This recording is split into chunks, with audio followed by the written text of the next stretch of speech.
એ હે કારું હલવાણા તમે વડીલ નવું એડમિશન? અરે હું તો આ કાળુ નો બાપો છું તો એ મને બોલાયો તો સ્કૂલમાં. ઓહો હો તો તમે મહાન હસ્તી છો હે ને? અરે ના ના સાહેબ એવું કોઈ નહીં. વડીલ એક કોમ કરો ને, આપણે આ તમારા સપૂતે બધું લખ્યું છે તે ખાલી વાંચીને બતાવો ને થોડું.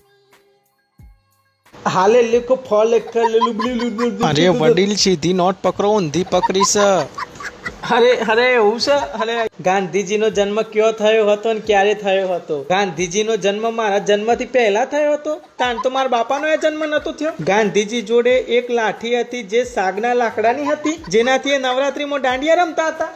ઉભો થજે, આ બાજુ આવજો. ઉભો થામાં જો સાહેબ આગળ ઉભો રહો.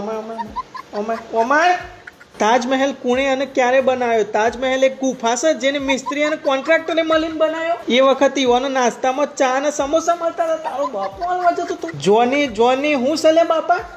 જોનીનો બાપો જોનીને બહુ મારતો હતો, કારણ કે ચા બનાવવાની ખોડી રહ્યો ખાઈ જતો હતો. અરે વડીલ ફેરવો, પાછળ ફેરવો. 17 હું જોડવાથી 18 થાય, 17 ઢાર પાડવાથી 18 થઈ જાય. હા સાચું લખ્યું છે. લાગે છે મારો છોકરો ગણિતમાં બહુ હોશિયાર છે. અરે હું શકું વડીલ યાર, ગણિતમાં હોશિયાર છે. આઉટ ઓફ કન્ટ્રી નો પ્રશ્ન છે યાર, એને જાતે બનાવીને લખ્યો છે આ પ્રશ્ન. 2 મિનિટ નોટ પકડજો ખાલી.